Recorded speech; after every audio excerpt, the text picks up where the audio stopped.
My name is David, and this happened to me not too long ago. I've been married to Emily for 3 years. She works in a bank, and I am a simple engineer in a factory. We live in a small one-bedroom apartment that my parents helped us buy. At first glance, we have everything: a job, a house, a family. But lately, Emily and I have been feeling out of sorts. Maybe life has just hit a dead end. Maybe we're just bored with each other. The routine of everyday life has settled in, and neither of us wants to change it. There are no more spontaneous dates and surprises, just the repetition of work, dinners, sleep, and repetition again. Sometimes I wonder if we remember why we got married in the first place. The love we once had seems to be slipping away, and I don't know how to get it back. One Saturday, Emily says to me, "David, I'm going to meet the girls and spend the evening at a coffee shop. You don't mind, do you?" Of course I didn't mind. I thought it was great. We could relax, have a beer, and watch TV.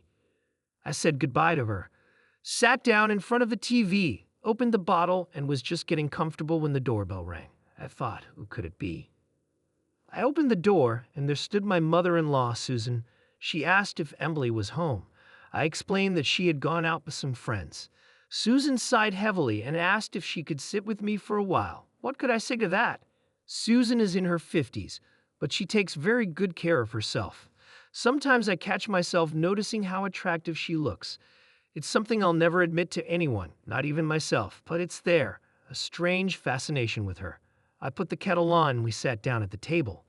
She folded her hands in her lap and was silent. I looked closer and noticed that her eyes were moist. I asked her what was wrong. She burst into tears and told me that her husband, William, Emily's father, had gone on a trip with a young coworker. Susan happened to see his messages on her phone. She confronted him, and instead of apologizing, he yelled at her. That's when she left the house and didn't know where to put herself. I could see the pain in her eyes, the betrayal she felt. It was as if her whole world had crumbled, and she didn't know how to put it back together. I listened, not knowing what to say. It was a family matter, my wife's parents, but I saw someone who needed support. I rummaged through my pockets and found a bottle of cognac we had left over from the holidays. I poured her a shot. Susan smiled tearfully, took a sip, and began to talk about how she and William had met, how Emily had grown up, how difficult the 90s had been, and how William had eventually lost interest in her. She talked about the little things, how he brought her flowers just for fun, how he amused her, how they danced in the living room to their favorite songs, how he hugged her when she felt bad, and then it all slowly faded away. It was heartbreaking, and I felt sad for her. I started complimenting her, telling her that William didn't appreciate her, and she drew closer and closer to me. I don't know how long we sat like that, maybe an hour, maybe two. The brandy had taken its effect on me, and the apartment felt hot. Susan had taken off her blouse, leaving her in a light t-shirt.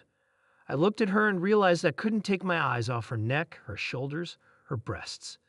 Then she asked, "David, do you think I'm beautiful?"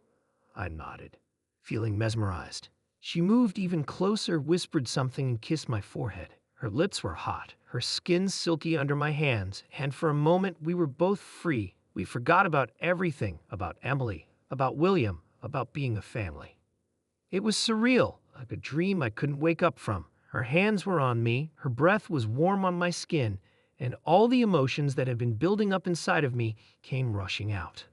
I couldn't think clearly. It was as if all the frustrations, the loneliness, the desire for something different, something exciting had taken over. We moved to the couch, and the rest of the world was plunged into darkness. It was just Susan and me, and nothing else mattered. After about an hour, we were lying on the couch looking at each other, not knowing what to say.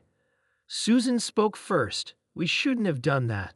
I was terribly embarrassed, but some part of me couldn't forget what had just happened. It was wrong, but at the same time I felt alive, like a spark I hadn't felt in a very long time. Susan left in a cab, leaving me alone with my thoughts and the couch that needed to be moved urgently before Emily arrived.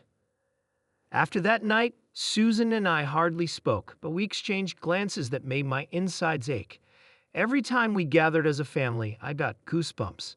Susan would sit next to William, smiling, talking, and I couldn't shake the memory of that night, and wondered what would happen if she remembered it too. Sometimes I could see it in her eyes, a flicker of something, a memory, maybe regret, maybe something else entirely. It was like an unspoken secret that hung between us, invisible to the rest of us, but that we couldn't ignore. There were times when I thought about calling her, just to hear her voice, just to see if she was okay. But I knew that would be a mistake. I knew that what had happened between us should never happen again. And yet, I couldn't stop thinking about it. Every time Emily mentioned her parents, every time we made plans to visit them, my heart started racing. I didn't know what I was more afraid of, that Susan would want to talk about that night, or that she wouldn't. One night, Emily suggested we take her parents out to dinner. I felt my stomach cramp, but forced myself to smile. Sure, I said, trying to sound casual. The thought of Susan coming back to our apartment and sitting at the same table where it had all started made me dizzy. When they arrived, William was cheerful as usual, oblivious to the tension simmering beneath the surface. Susan greeted me with a polite smile, but there was something unsure, questioning in her eyes. As we sat down to dinner, I couldn't resist casting a glance at her. Every movement of her hand, every laugh she made reminded me of what we had done. When the evening finally ended and they left, I felt a strange mixture of relief and longing. I watched Susan walk away, intertwining her hand with William's, and wondered if she felt the same pull I did. The guilt was eating me alive, but so was the memory of how alive I felt that night.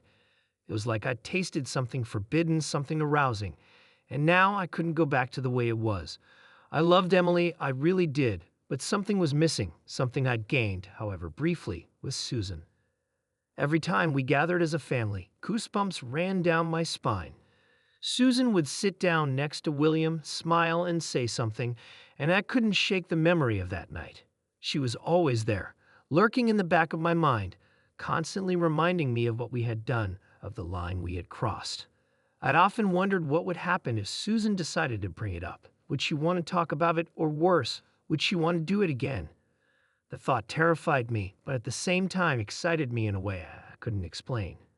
The tension between us was like a time bomb, and I had no idea when it would explode. I knew I had to make a decision. Either let go of what had happened and move on with my life, or face it head on. But all I could do now was wait, caught between the past and the present, between Emily's loyalty and the forbidden bond I had with Susan.